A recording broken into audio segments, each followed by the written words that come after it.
আসসালামু আলাইকুম। আসলে আজকে যে বিষয়টা নিয়ে আমি আপনাদের মাঝে আসছি এটা হচ্ছে এই দেখেন আমাদের আমি হাতে যেটা দেখাচ্ছি এটা হচ্ছে আমাদের কারেন্ট বিল আর কি আমাদের আজকে বিদ্যুৎ বিল দিছে। তো সেই ক্ষেত্রে আমি যে কথাটি বলবো এটি হচ্ছে আসলে বিদ্যুৎ বিল তো আজকে কয়েক মাস একদম অবৈধ আসতেছে। মানে মানে কি বলবো, আমি যদি 5 টাকা কারেন্ট পোড়াই আমার এখানে উঠানো হচ্ছে 100 200 এরকম কথার কথা এরকম বিল ওঠানো হচ্ছে কেন? আমার কথা হচ্ছে কেন? আমি আরেকটা বিষয় বলতেছি, বিদ্যুৎ বিল বেশি ওঠে এটা তো ওঠে, এই বিষয়টা এখন কিছু বলবো না। আমি যে বিষয়টা এখন কথা বলবো এটা হচ্ছে গতকালকে গতকালকে আমার বাসা থেকে আমাদের বাসায় 3টা মিটার আছে, এই 3টা বিলের বিদ্যুৎ বিল দুপুর 2টার পরে মানে 3টার দিকে লিখে নিয়ে গেছে। কিন্তু আমার প্রশ্ন হচ্ছে এইটা, সবাই মনোযোগ দিয়ে শুনবেন আজকের ভিডিওটা। আমার প্রশ্ন হচ্ছে এইটা, কালকে যে বিদ্যুৎ বিলটা দুপুরের পরে লিখে নিয়ে গেল, তাইলে গতকালকে বিদ্যুৎ বিলটা দুপুরের পরে যে লিখে নেয় বিকেলবেলা অফিস ছুটি হয়ে যায়। এবার বিকেলবেলা তারা এই বিদ্যুৎ বিলটা কত ইউনিট হয়েছে এটা আসলে লেখার পরে সন্ধ্যায় গিয়ে জমা দেয়। আচ্ছা, সন্ধ্যায় গিয়ে যখন জমা দেয় তাহলে সন্ধ্যায় তো ওনাদের অফিস বন্ধ হয়ে যায়।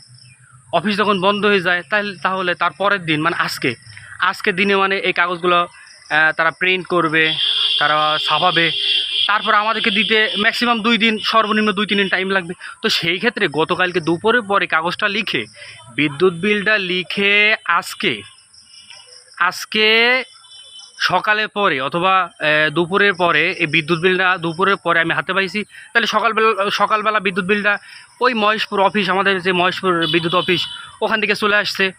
আচ্ছা, সকালবেলা আমার প্রশ্ন হচ্ছে এইটা, সকালবেলা যদি চলে আসে তাহলে গতকালকে যে বিদ্যুৎ বিলটা লিখছে, তাহলে গতকালকে বিদ্যুৎ বিলটা দুপুরের পরে লিখে নিয়ে গেছে, তাহলে আজকে সকালবেলা যে মহেশপুর থেকে বিদ্যুৎ বিলটা দিয়ে দিয়েছে, আসলে আপনারা এই বিষয়টি কী বোঝাতে যাচ্ছেন আমাকে? এটা পুরো দমে দুর্নীতি। আসলে এটা কেন হবে আমার মাথায় ধরতেছে না। তাহলে এই বিদ্যুৎ বিলটা তারা গতকালকে লিখে নিয়ে গেছে এটা আমাদের মন বোঝানোর জন্য।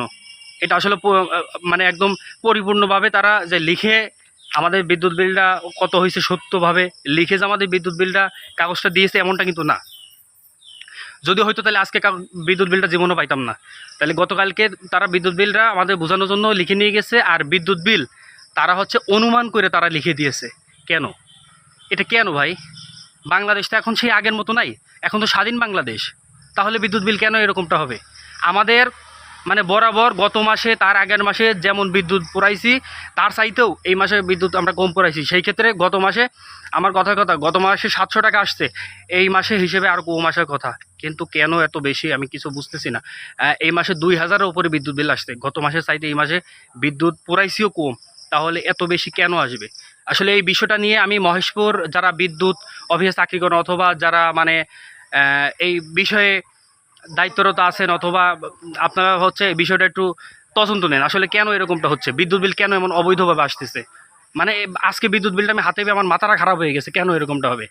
আর আমাদের মহেশপুর থানাতে যত মানুষ আছে হিসেবে প্রায় সবারই বিদ্যুৎ বিল এরকম অবৈধভাবে আসতেছে।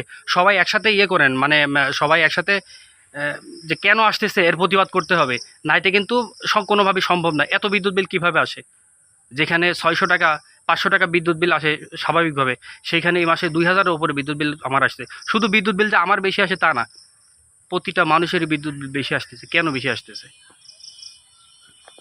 সকলে ভালো থাকবেন আর বিষয়টা একটু মাথায় রাখবেন। আর যদি ভালো লাগে সবাই ভিডিওটা বেশি বেশি শেয়ার করে কেন এরকমটা হয়